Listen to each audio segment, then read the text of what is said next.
네, YTN 뉴스와이드 이어갑니다. 총선을 80여일 앞둔 가운데 대통령실과 한동훈 비대위원장 사이의 갈등이 수면 위로 드러났습니다. 대통령실 관계자가 오늘 오전 한 위원장에게 사퇴를 요구했지만 한 위원장은 일축했는데요.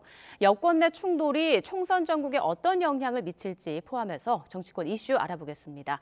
서성교 건국대 특임교수, 유영화 한국외대 초빙 교수 나오셨습니다. 안녕하십니까? 네, 안녕하십니까? 네.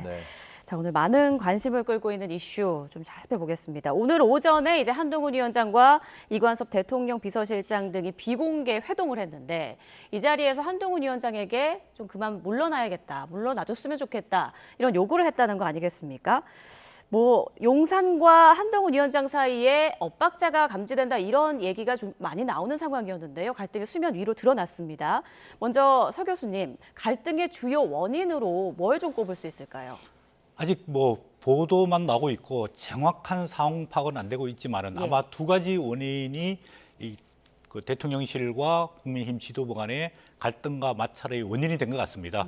첫 번째로는 그 김경률 비대위원을 그 서울시 신전인사에서 마포구에 공천하겠다 이런 이야기했던 게 아무래도 투명하고 공정한 공천을 원하는 당 지도부와 그다음에 대통령실 간에 좀 조율과 소통이 안 되면서 한동훈 비대위원장이 정치적인 경험도 없고 또 선거 경험도 없이 조급하게 결정하다 보니까 이렇게 하다가는 총선 공천이 어려워질 수 있겠다, 혼란스러울 수 있겠다 그런 우려가 첫 번째로 작용이 된 것 같고요.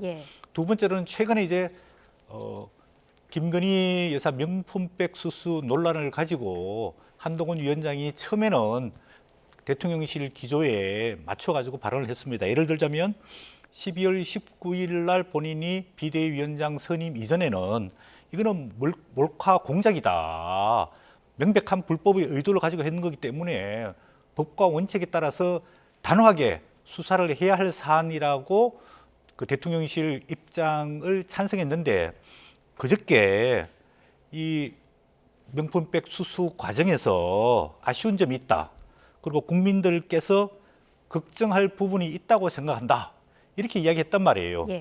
이거는 대통령실이 총선을 앞두고 분명한 기조를 정했는데 그 기조에 한동훈 비대위원장이 선을 넘어서는 그런 발언을 했기 때문에 대통령실에 상당한 불편을 끼친 것 같고 아까 김경률 비대위원을 마포에 공천하면서 김경률 비대위원이 또 김건희 여사의 명품백 수수에 관련돼 가지고 국민들 앞에 사과해야 된다. 김건희 리스크를 해결해야 된다. 이런 이야기 했거든요. 이거는 총선을 앞두고 대통령실과 여당이 소통하면서 선거 전략을 발맞춰 나가야 되는데 거기 궤도에서 상당 부분 이탈했던 것 아니냐. 그렇게 봤을 때 한동훈 비대위원장 체제로서는 총선 치르기가 어렵다. 이렇게 판단을 했을 거고 아마 보도에 나온 대로 대통령실 이관섭 비서실장, 그다음에 한동훈 비대위원장, 또 여권의 핵심 관계자 이렇게 비공개 회의를 했다는 것은 상당 부분 사실화되는 것 아니냐 이런 생각이 들고 대통령실, 특히 대통령의 입장은 한동훈 비대위원장이 사퇴해야 된다 이렇게 이야기했거든요. 근데 그 이후에 또 보도에 나오는 거 보면은 이런 당무에 대해서는 용산 대통령실에서 관여할 문제가 아니다 이렇게 한 발 뺐거든요. 그런 측면을 봤을 때 이런 회동 자체가 대통령실과 대통령의 의사가 분명하게 전달된 것으로 보여지고 한동훈 비대위원장은 거기에 대해서 본인은 국민을 보고 나왔기 때문에 국민을 위해서 계속해서 비대위원장 역할을 하겠다고 했는데 상당 부분 여당과 대통령실의 갈등 조금 불가피하지 않을까 그런 생각이 듭니다. 네, 일단 오늘 오전에 비공개 그 자리에서도 사퇴 요구에 대해서 일단 거절을 했고 한동훈 위원장이 공개적으로도 할 일을 하겠다며 사퇴 거부 의사를 밝혔습니다. 앞으로 좀 이 상황이 어떻게 전개될지 굉장히 궁금해지는데요. 어떻게 전망하세요? 윤석열 정권의 권력 구조라든가 시스템을 봤을 때 한동훈 위원장은 이제 그만두지 않겠습니까? 저는 그렇게 보이고요. 사실 한동훈 위원장이 무슨 기반이 있는 것도 아니고 사실 셀카 비대위원장으로 지금. 근데 중요한 것은 뭐냐면 전 참 이해가 안 가는 게 대통령 영부인이 디올백이라는 명품을 받았단 말이죠. 그것이 국민들한테 다 퍼졌지만 그것을 수수한 부분이 정확하게 나왔거든요. 동영상으로. 이런 걸 빼박 증거라고 그러지 않습니까? 언론 기자들이 다 그렇게 얘기하는데. 그럼 사과해야죠. 사과하고 그리고 그것을 무슨 반환 창고에다 보관하고 있다 그러는데 돌려줘야죠, 빨리. 그것이 이제 권익위에서 조사하고 수사하고 검찰도 수사를 해야 되고 그것이 김영란법 위반인지 뇌물죄인지 이런 부분에 대해서 정리해야 되는 거잖아요. 누구든 간에. 그런데 그걸 안 하고 있는데 선거가 닥치니까 수도권에 있는 국민의힘의 후보자들은 불안한 거죠. 왜냐하면 그것이 엄청난 이게 뭐 주가 조작 문제보다도 이거는 국민 정서를 건드리는 문제이기 때문에 아마 수도권에 있는 국민의힘 후보자들은 나가면 그 얘기를 들을 거예요. 이게 뭐냐 도대체. 그런데 그러면 그걸 그렇게 처리하면 되는 겁니다. 상식적으로 아주 당연하게. 근데 지금 나타난 현상은 김건희 여사가 사과를 하는 것이 맞다라고 이제 비대위원 중에 한 명인 김경률 씨가 얘기를 했는데 예. 그것이 한동훈 위원장하고 어떻게 해서 했는지는 모르겠습니다. 근데 그게 논란이 돼버린 거예요. 그것이 이제 한동훈도 그만둬 이렇게까지 돼버린 거 아니겠습니까? 그것도 이관섭 대통령 정무실장이 만났어요. 저는 이게 국정 운영인지 뭔지 모르겠습니다. 아주 지극히 상식적인 것이고 또 국민의 입장에 봤을 때는 선거에 제대로 응하려면은 이 문제를 정리하고 하는 것이 아주 상식적이고 맞죠. 저는 김경률 씨가 누군지 잘 모르겠습니다만 참여 전에 했다 그러는데 근데 그걸 갖고서 한동훈 비대위원장의 입장이 바뀌었단 말이죠. 몰카 공작에서 이거 좀 해야 되는 거 아니냐. 근데 한마디로 이제 이관섭 대통령 정책실장이 비서실장입니까? 가서 그만둬 그런 거 아니에요. 우리끼리 용어로 하면은 너 왜 그 얘기해? 당신의 임무는 원래 김건희 여사를 보호하려고 들어간 거 아니야? 근데 왜 그런 식이 해? 이런 식이 돼버리니까 이게 굉장히 저는 이 지금의 이 한동훈 비대위원장 사태도 굉장히 큰 국민의힘한테는 불리한 요소로 작용할 것 같다. 네. 국민들이 바라볼 때 이거 어떻게 바라보겠습니까? 아니 영부인이 잘못하고 그랬으면 수사받고 뭐 조사받고 그러면 끝나는 거지. 이게 정상적인 국가죠. 왜냐하면 우리가 김건희 여사를 투표를 통해서 뽑은 사람이 아니죠. 우리는 투표를 뽑은 사람이 윤석열이거든요. 좀 기이한 현상이 벌어지고 있다. 저는 그렇게 생각합니다. 자, 앞서 유 교수님께서는 한동훈 비대위원장이 결국 물러날 것이다 이런 전망해 주셨잖아요. 그럼 비대위원장 자리는 앞으로 어떻게 될 거라고 또 전망을 하세요? 그 점은 우리 소 교수님이 더 잘 아실 것 같아요. 네, 소 교수님께 같은 질문 드려볼까요? 예, 일단 첫 번째로 한동훈 비대위원장이 사퇴를 하느냐 안 하느냐 예. 그 문제가 중요하고요. 그럼 언제 사퇴할 거냐 예. 시점도 굉장히 중요한 겁니다. 왜냐하면 오늘 이제 총선 D-80일입니다. 여당 지도부를 다시 꾸려가지고 총선을 준비하기가 급박할 수 있거든요. 그렇죠.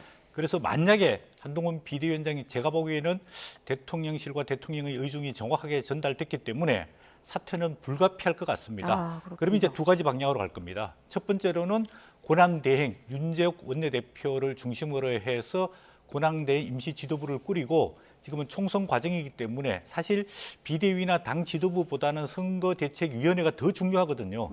그런 측면에 봤을 때 권한대행에서 선거대책위원회를 조기에 띄우느냐 그게 한 가지 방법이 있고 두 번째로는 한동훈 비대위원장이 사퇴를 하게 되면 아마 비대위가 전부 이게 무너지게 될 겁니다. 그럼 다시 비대위원장과 비대위를 구성을 해야 되는데 기존에 거론되었던 비대위원장 후보들 중에서 비대위원장을 선임하고 비대위원회를 구성해서 다시 비대위원회를 꾸리는 큰 방향에서 두 가지가 있는데 그거는 국민의힘 당내 또 용산의 대통령실 입장을 좀 지켜봐야 될 것 같습니다. 네. 뭐 일단 다 추측이고 추정입니다만 한동훈 비대위원장이 물러난다고 한다면 그 자리에는 누가 앉을 것으로 예상을 하세요?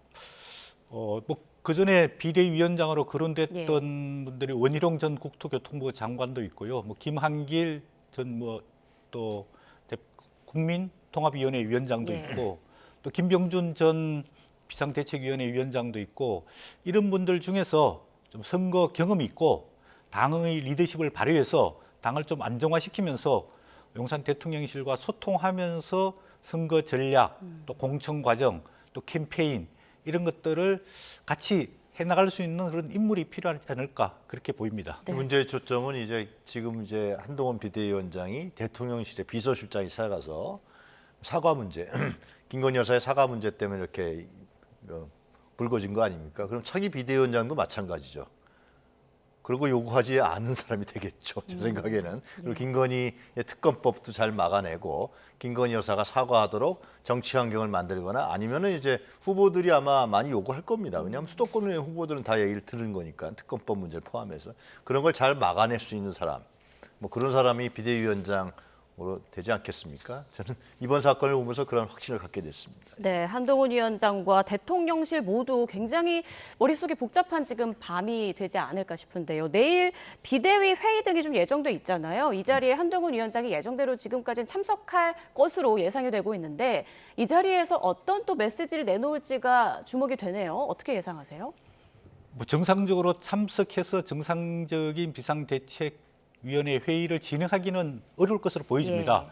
왜냐하면 오늘 그 비공개 회의 때 용산 대통령 비서실장뿐만 아니라 당의 핵심 관계자도 참석을 했고 한동훈 비대위원장도 참석을 해서 오늘 한동훈 비대위원장은 좀 강력 반발하면서 국민을 보며 나선 길 끝까지 할 일을 하겠다 이렇게 의지를 다졌거든요. 네. 그런데 한동훈 비대위원장 입장에 봤을 때는 국민의힘 당내에 본인을 지지하는 사람들도 많지 않고 또 국민들 중에서 일부 지지는 있지만은 상당 부분 아직 그 기반이 상당히 약하다고 볼 수 있거든요. 그러면 국민의힘 당내 국회의원들 또 친윤석열 대통령 그룹들이 만약에 공식적으로 한동훈 비대위원장의 사퇴를 요구하게 되면은 내일 비상대책위원회 회의도 어려워질 가능성이 있고 만약에 한동훈 비대위원장이 내일까지 사퇴를 안 하고 계속해서 지속할 경우에는 아마 국민의힘 내부에서 의원총회를 통해 가지고 비대위원장 사퇴론에 대해서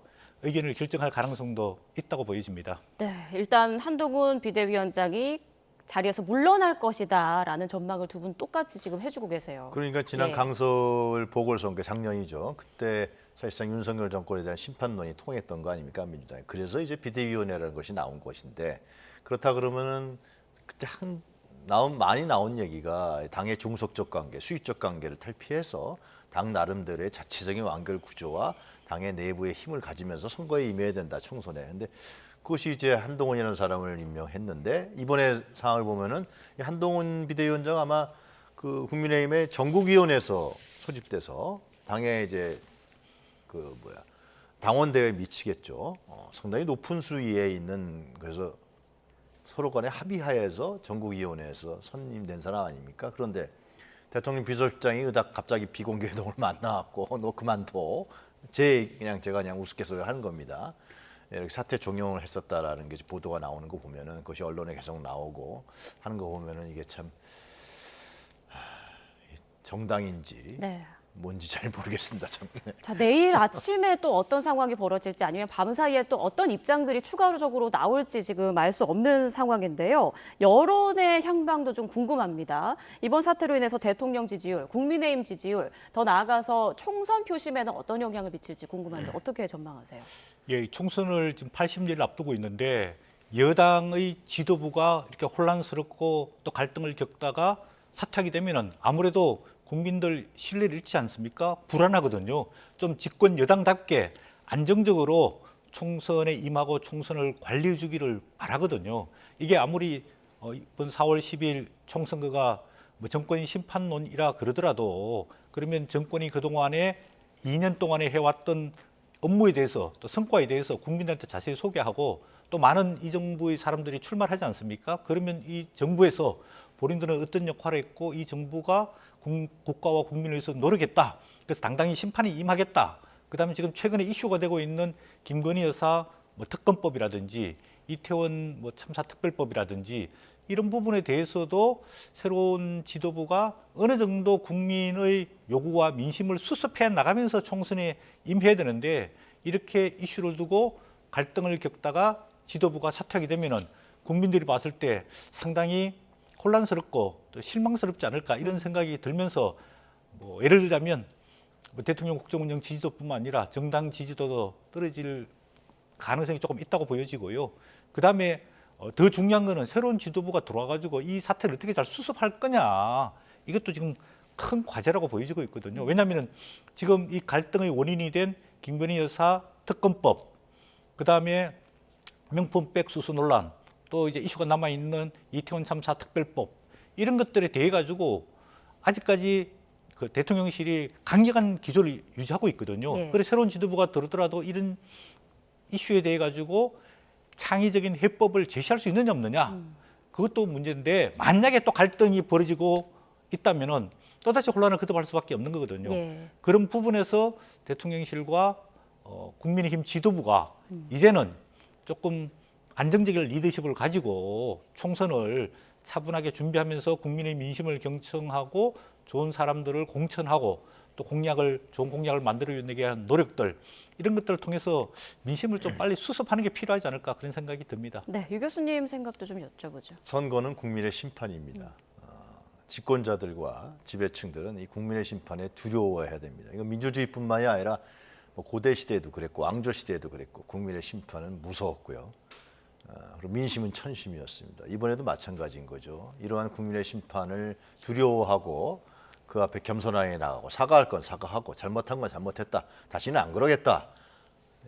다음에 더 열심히 잘하겠습니다. 이렇게 나가야 되는 것인데 지금 김건희 여사의 특검법뿐만이 아니라 이 명품백 수수죠. 수수에 대한 사과도 못한다. 어느 국민이 이해하겠습니까? 영부인이 우리가 뽑은 사람도 아닌데 그것을 또 대통령실에서 비호하고 보호하고 윤석열 대통령이 비호한다는 거 아니겠습니까? 결국 뭐가 두려워서 그러는 것이냐 도대체.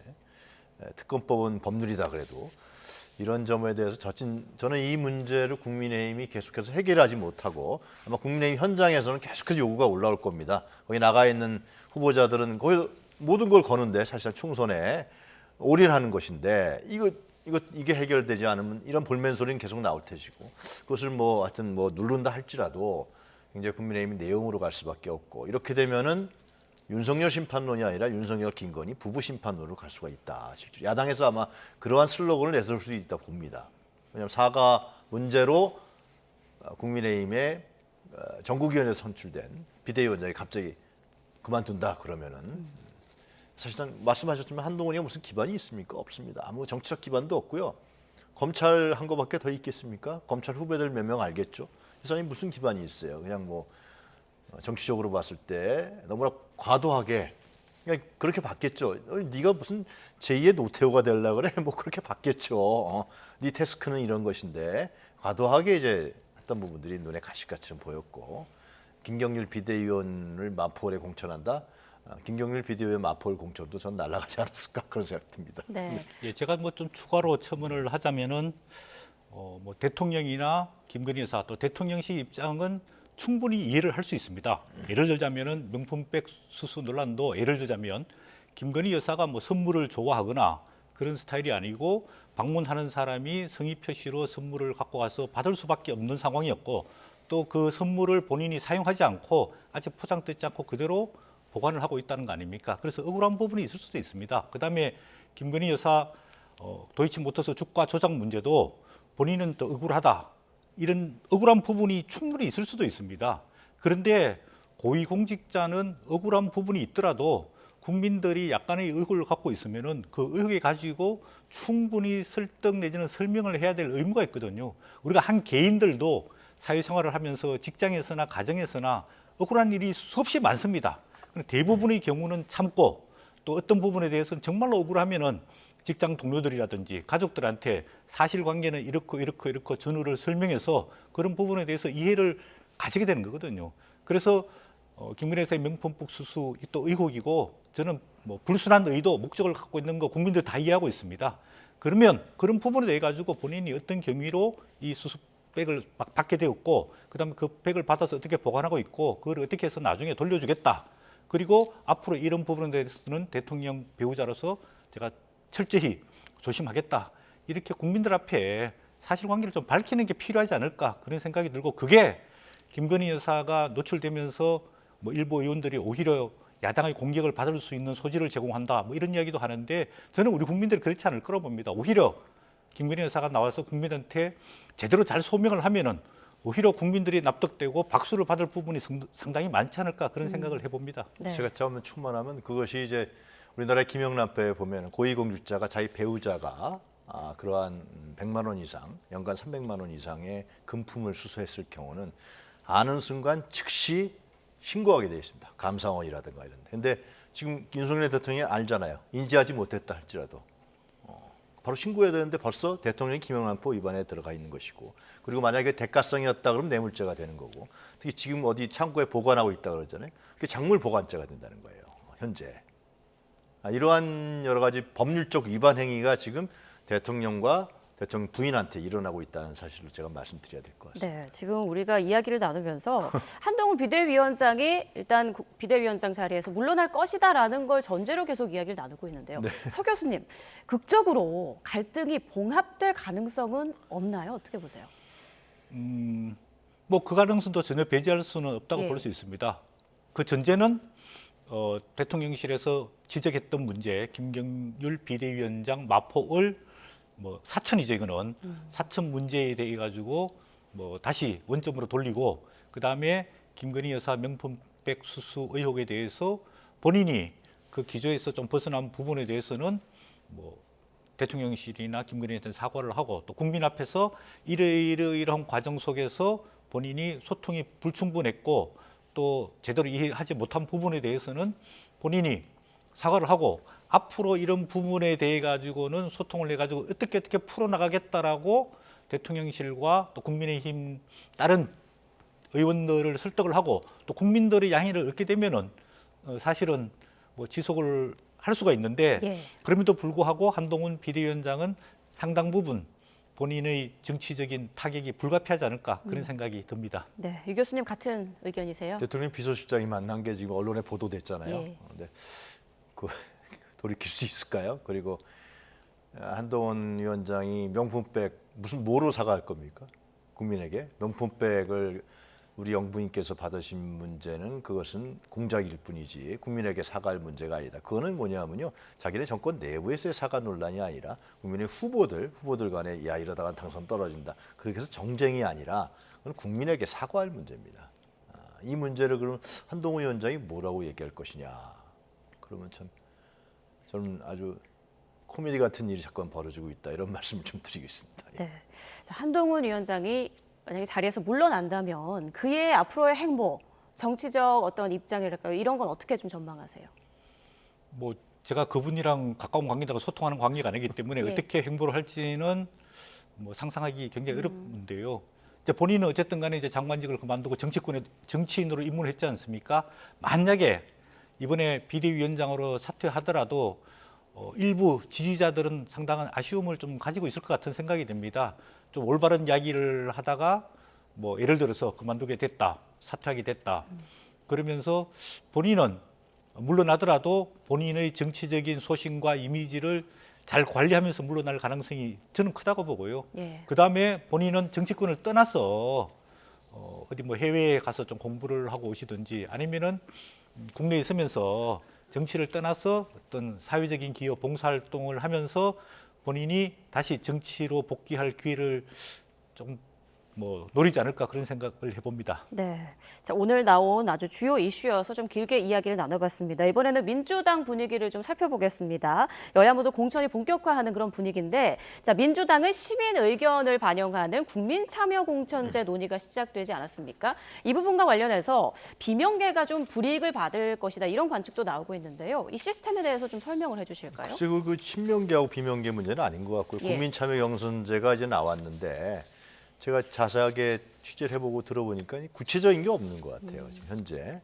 그러니까 지금은 아마 지금 다음 주 월요일부터 적합도 조사가 들어가는 것 같습니다. 서울과 수도권에 있는 지역의 후보 검증을 통과된 사람들. 그래서 적합도 조사에서 가 40%의 점수를 하고, 그 다음에 이제 면접과 무슨 뭐 여러 가지 평가들 이런 거 가지고 60%. 거기서 이제 뭘 정하냐 하면은 예. 각 지역에 단수 공천할 거냐, 복수 공천할 거냐, 3배수 공천할 거냐, 이걸 정하는, 이게 핵심이거든요. 네. 여태까지 공천 과정을 보면 이게 핵심이에요, 실질이요. 여기서 예를 들면 뭐 정리할 사람 정리하고, 또 뭐 경선에 붙일 사람, 경선을 누구로 할 거냐가 여기서 항상 자분하고 문제가 생겼었거든요. 근데 이 문제에 대해서 중요한 것은 나온 거는 지금 40%, 20% 나왔는데 신인들에게 어떻게 할 것이냐는 거죠.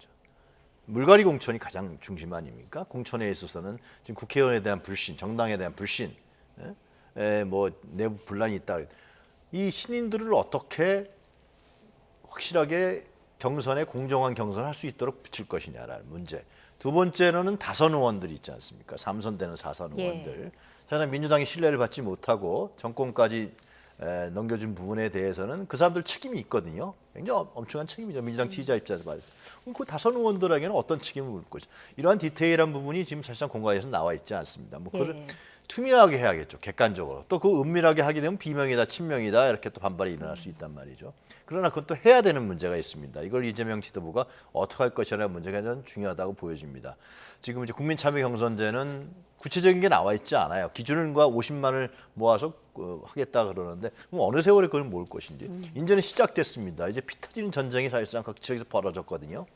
이거는 여기에 올인하는 사람들 입장에 봤을 때는 조금이라도 문제가 생기면은 막 반발하고 기자회견하고 막 그럴 거예요. 네.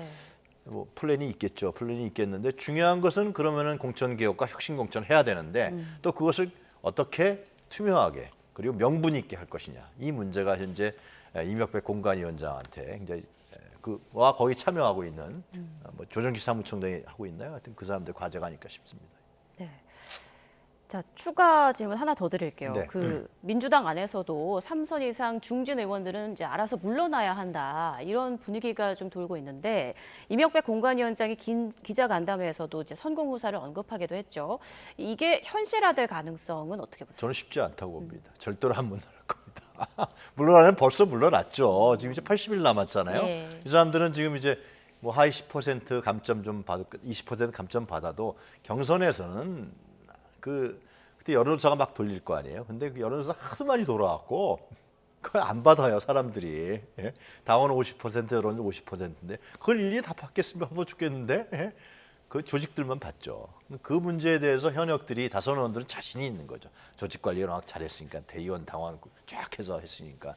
근데 지금 이명박 공관위원장께서 중진이라든가 다선 의원들은 물러나는 것이 좋지 않겠냐 그러는데 아마 그 사람들 콧방구도 안 낄 겁니다. 아, 절대 안 물러날 것이다. 그렇죠. 예. 그 사람들 국회의원에 목매는 사람들, 그 특권이 엄청나잖아요. 목매는 사람들인데 그걸 진작 물러났죠. 저는 그렇게 생각합니다. 그 비명계가 대거 탈락되는 거 아니냐 이런 우려에 대해서 이재명 대표가 이런 말을 했습니다. 본인과 가까운 사람들이 예비 후보에서 더 많이 탈락을 했다.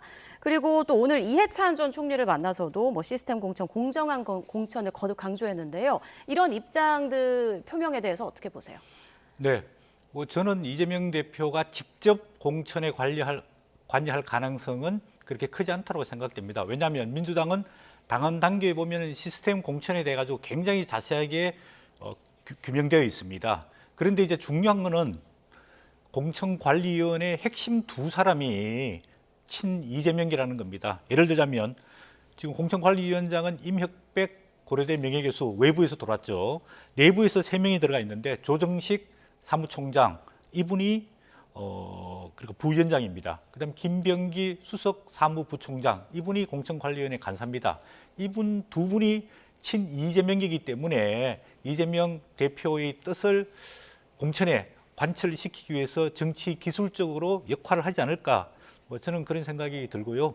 민주당 공천은 이제 4가지 기준에 따라서 하게 되어 있습니다. 국민의힘도 비슷한데 당 정체성, 당 기여도, 의정 활동 능력, 도덕성, 당선 가능성 이 5가지를 보는데 이 5가지를 정하는 과정 속에서 아무래도 공천관리위원들이 굉장히 계량화된 숫자를 사용을 할 것 같습니다. 그래서 친 이재명계는 점수를 조금 더 주는 유리한 방향으로 가고 비이재명계, 반이재명계는 점수를 낮게 줘서 아무래도 공천에서 조금 탈락시키거나 경선을 붙이더라도 친 이재명계가 유리하도록 하지 않을까 그런 생각이 드는데 뭐 최근에 이야기 뭐 돌아다니는 거 보면은 뭐 친명 출마자가 비이재명계 지역에 얼마를 출마한다. 또 비이재명계 컷오프가 뭐 30몇 명이나 된다. 이런 지라시들도 돌고 있거든요. 네. 그런 측면에 봤을 때 역대 공천에서 기본적으로 민주당이든 국민의힘이든 현역 의원 20%는 기본적으로 컷오프를 했습니다. 그리고 현역 탈락률이 한 43%, 44%가 되거든요. 그런 측면에 봤을 때 이번에 양당이 서로 개혁 공천 경쟁을 하지 않을까 저는 그런 생각이 들고 국민의힘도 지금은 7명 컷오프하게 돼 있지만은 11%에서 20%까지 가는 감점 기준을 적용해가지고 나중에는 결국 현역 개최율이 양당 다 40%에 가까이 가지 않을까 그렇게 예상해 봅니다. 네, 이제 시간이 한 1분 정도밖에 안 남아서요. 마지막 질문 드리겠습니다. 자, 제3지대 이준석 대표의 개혁신당 그리고 제3지대가 연대한다면 앞으로 정치적 파급력이 어느 정도 될 거라고 예상하시는지요? 일단 이준석 신당은 나름대로 파급력을 가질 것 같고요. 기타 뭐 저 원칙과 상식에서 나온 분들하고 뭐 이낙연 신당 이 부분들은 이준석한테 흡수되느냐, 흡수 안 되느냐 저는 그게 중요할 것 같아요. 아마 흡수될 가능성이 크죠. 이준석은 계속 버티고 있는 것이고요. 그런데 이준석 신당이 잠깐 말씀을 드리면 이제 개혁을 주장했는데 무슨 개혁을 주장했는지 사실상 윤석열 정권을 탄생시키는데 1등 공신 아니었습니까? 이대남이라든가 혐오 정치라든가 갈라치기, 최근에 또 노인과 청년 세대 갈라치기까지 하는데 과연 그런 분이 개혁을 들고 나왔을 때 그것이 개혁 신당인지, 그리고 내부에서 한동훈 비대위원장과 헤게모니, 윤핵관과 헤게모니 싸움에서 밀려난 사람이란 말이죠. 무엇을 개혁하겠다는 것이 다가오지 않고요. 이제 리스크가 있다면 아까 말씀드린 대로 세대 갈라치기, 남녀 성비, 젠더 갈라치기, 또 장애인과 비장애인 갈라치기, 그 혐오, 그 속에서 자기의 기반을 가져가는 이러한 정치는 이게 사실상 어떻게 보면 신자유주의의 전형적인 정치 모델이라고 보여지는데 굉장히 위험한 거죠. 미국에서 우파 포퓰리스트들이 힐러리 클린턴을 그렇게 해서 그다음에 트럼피즘으로 갔단 말이죠. 이제 위험한 전 정치적 경향성이라 보는데 지금 국민의힘이 워낙 못하니까요. 내부 분란까지 있고 그래갖고 아마 표가 좀 그쪽으로 갈 것 같은 느낌이 듭니다. 아, 그렇군요. 네. 네, 제3지대란 뭐 민주당, 국민의힘이 아닌 그 중간지대에 있는 정당들을 이야기하는데요. 크게 이제 5개 그룹이 있습니다. 이 그룹들 간의 전체 빅텐트 통합은 일단은 불가능하다고 보여지고 있고요. 불가능하다. 예, 한 2개 그룹 정도로 뭐 분화 내지는 통합이 될 가능성이 있다. 그렇게 네. 본다면은 일부에서 이야기하고 있는 상당한 파급력, 뭐 50석, 60석, 그는 희망, 그냥 기대치에 불과한 거고요. 현실적으로는 지금 이 구조 속에서 우리가 말하는 어떤 제대로 된 정당으로서 원내 교섭단체를 구성하기 위한 20석 이상 받기도 현실적으로는 쉽지 않아 보입니다. 단지 변수란 이제 각 당에서 공천 과정에서 탈락하는 현직 의원들이 얼마만큼 이 제3지대에 동참하느냐. 그다음 두 번째로는 지금 비례대표제, 준연동형 비례대표제가 되는데 비례대표제가 어떻게 바뀌느냐에 따라서 이 3지대 정당들이 조금 더 의석을 확보하거나 적게 하거나 그렇게 될 가능성이 크다고 보여집니다. 네, 추가 질문 하나만 더 드릴게요. 자, 이낙연 새로운 미래 인재영입위원장 총선 불출마를 선언하지 않았습니까? 그런데 제3지대 내에서는 오히려 좀 출마를 권하는 그런 목소리가 많이 나오고 있는 것 같아요. 총선에 출마를 할 것인가 결국에, 그리고 나온다면 어느 지역으로 나올 것인가. 제가 여기 YTN에 오기 전까지도 좀 예. 알아봤는데 네네. 아직 못 정한 거 없습니다. 아직 못 정했다. 이준석이가 예. 나가라 그러니까 이제. 근데 저는 이낙연 전 대표의 신당이 가장 정치적으로 약화되는 결과를 얻을 것 같아요. 호남의 기반도 없죠. 예, 그렇다고 해서 다른 기반이 있는 것도 아니고 민주당에서 의원들이 따라 나간 것도 아니고 과연 이낙연 전 대표의 총선의 결과는 그 나와 있는 사람들 중에서 가장 불행한 결과가 나타나지 않을까. 결국은 이준석한테 기대는데 이준석은 또 들어오지 말라는 거 아닙니까? 같이 안 하겠다 그러고요. 이낙연 전 대표는 같이 하자 그러고 나가지 말았어야 되는 분인데 나가서 고생길에 들어선 것 같습니다. 네. 서 교수님께서는 이낙연 위원장의 앞으로의 출마 가능성은 어떻게 보세요? 뭐 저는 출마를 하지 않을까 생각을 합니다. 왜냐하면 본인이 제3지대에서 정당을 창당하게 되면 본인이 지역에 출마해야지 본인이 조금 더 표를 얻고 그게 본인의 정당의 비례대표든지 또는 다른 지역의 득표에 영향을 끼치고 도움이 될 수 있거든요. 그런 측면을 봤을 때 이낙연 전 민주당 대표가 출마를 하도록 방향이 정해지지 않을까 저는 그런 생각을 해봅니다. 네, 알겠습니다. 자, 대통령실과 한동훈 비대위원장 사이의 갈등 포함해서 총선을 80여일 앞둔 정치권 상황 두 분과 함께 짚어봤습니다. 지금까지 서성교 건국대 특임교수, 유용화 한국외대 초빙교수와 함께했습니다. 고맙습니다.